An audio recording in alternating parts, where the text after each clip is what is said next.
maanta xasan sheekh ahow halgu dilaa dil rabo jaajuusin hala soo diro halgu toogto bam drones kugu soo turaan dil rabaan maanta meel waxaa joogtaa ama halgamaa ku noqon kartid ama qof daciif ah oo sidaan hadda ku socotid labadaas midooda ku hortaalo aniga waxa ku dhilaa wadada geesinimada qaad xildhibaanada dhammaan iscazila wasiirada dhammaan iscazila dalkii waxba u qaban weysay aku cil badnaa maanta dhiiga boqol igaasan boqol maqaalkana maanta soo baxay Etoobiyaanki waxay leeyihiin marka Soomaali galeedo iyo marka aan ka soo baxeeno cid aan kala tashanayna habeeraatay ma jirto Soomaalina kala tashanayno madaxdeeda kala tashanayno midowga African Unionka dunida kala tashanayno markii hadal noocan oo kale dal uu dalka ku dhaho dalkaas yani dalka lagu dhahay meesha maanta xasan sheekh iyo Soomaali ay joogto dalkaas talaabo u banaan ay jirto uu qaado uusan xasan sheekh maanta qaadinin xitaa talaabadaas waa martial law dalka Soomaaliya caawadaan oo ahad ah xasan sheekh waxa la rabay inuu soo kaco idaacadaha toos oo la hadlo oo dalka martial law uu ku qabto ayaa martial law muxuu yahay waa idin wada martial law laakiin muuqaalkan marka hore ila daawadayaab kale waxa way baryahan war baa la waday oo saxaafad u badan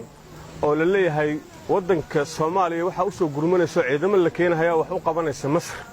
siyaasad Masar baa la keeni karin maartay Jubbaland state la keeni karin siyaasad maartay Masar baa la keeni karin gobolka Gado meesha Ilaahay uu namakaniin waxa inaan nabad kula noolaano dawladaha dariska aan nahay oo Ilaahay uu ay karo meesha makaniin inaan kula noolaanaan yani maartay waxyaalaha lagu awrkacsanayo waxyaalaha waxa kamid ah Itoobiya qaadanayso dhul Soomaaliyeed iyo Itoobiya asaas iyo hadalka Duubaan ka soo yeeray iyo saxiixii Somaliland ee badda lagu qaadanayay waxa soo dhan waxay wadacad siinayaan madaxweynaha maanta noo jooga Soomaaliya iyo golihiisa wasiirada iyo golaha baarlamaanka dalka in martial law la geliyo xasan sheekh oo maxay tahay sababta dalka uusan martial law ugu jirin martial law muxuu yahay martial law wuxuu yahay hadda maal dhaxraas 2022 martial law waxa sameysay Sri Lanka sameysay mar asaas u sii fogeyn sidoo kale Masar sameysay dal haddii amnigiisa qalqal uu galo qarinimadiisa iyo sovereignty-giisa dal uu qalqal galo dhulkiisa la isku qabsado ciidamada cadawga gudaha ay u soo galaan dawladdaasi waxay ku qasban tahay dalka inay martial law geliso martial law micnihiisu uu yahay dalkan amarkiga ka soconayo martial law micnihiisu waxa waaye amarkeena ahayn dalkan kama soconayo marka xasan sheekh maanta madaxweyne rasmi oo daacad ah hadduu yahay dalkiisa iyo diintiisa u dhaartay maanta waxaa la rabay caawi inuu soo istaago uu martial law ku dhawaaqo martial lawne waa inuu dhaho tuulo kasto gobol kasto oo Soomaaliya ka mid ah ciidamada waa inay howlgal ka sameeyaan qof allaale iyo qofkii afkiisa laga maqlay inuu Etoobiyaan taageerayo oo waliba dawladda ka mid ah dawladda Soomaaliya qarnimadeeda qalqal gelinayo in la soo qabto magacyadooda iyo wajiyadooda iyo wixii inuu soo bandhigo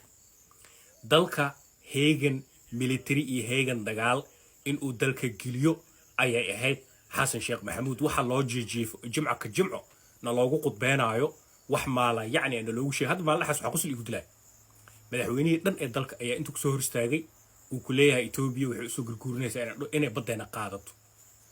wax laakiin talaabo ah shacabka Soomaaliyeed loo sheegay ma jirto dal markii arrimahan oo kale ay ku dhacaan madaxweynaha uu la hadlaa wuxuu dhahaa dhalinyarada heegan gala qoryo qaata dawladda ay hogaaminayso feeriya madaxweynaha rasmiga ah oo dalkiisa iyo diintiisa iyo lagu soo duulay saas ayuu dhahaa anigoo ku hadlaayo afka dhalinyarada Soomaaliyeed meel alaali meesha dunida ay ka joogaan dawladda xasan sheekh waxa leenahay dalka martial law geli dalku waa lagu soo duulay maanta meel ee nooga xun tahay aniga ogaay habeeratay ma jirto intaasoo sano ayaa dalkaas ku noolay sagaashimeeyadii aniga ascunay waxaan laakiin maanta 2024 arrinkaana arki doontaa isma lahayn dalkeena anigoo u jeedno indhaheena ay furan yihiin ayaa nalaga qaadanayaa Etoobiyaanka wuxuu nagu sameeyay waxa afka qalaad lagu dhaho testing the waters ayuu nagu sameeyay testing the waters wuuna barooway wuxuu ogaaday inaysan qadiyad iyo midnimo aysan jirin ogaaday madaxweyne meesha dalka martial law ku qabanayo ummadda u sharxaayo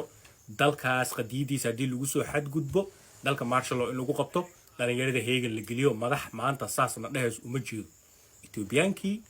has already tested the waters wuxuu ogaaday dad daciifa inay meesha joogaan madaxweyne xasan sheekh isbuuca haysataa anigoo Soomaali cowboy magacayga rasmigu ee Cabdi Iftin ayaa waxa ku leeyahay isbuuc ayaa haysataa dalka heegan geli dalka martial law geli ummadda u sheeg halistaan dalka ku socoto iyo waxa ay tahay iyo micnahooda iyo waxaas oo dhan dadku sharax jimca ka jimca anaga hanoo qudbeenin canshuur ummadaan ha ku soo rogin dadkan masaakiinta ah dalkooda marna dhinaca laga qaatay lacagtooda marna dhinaca laga qaatay naftoodana waa la qaatay wax u soo haray ma laha taariikhdu ku qori doontaa meel fiican aad joogtaa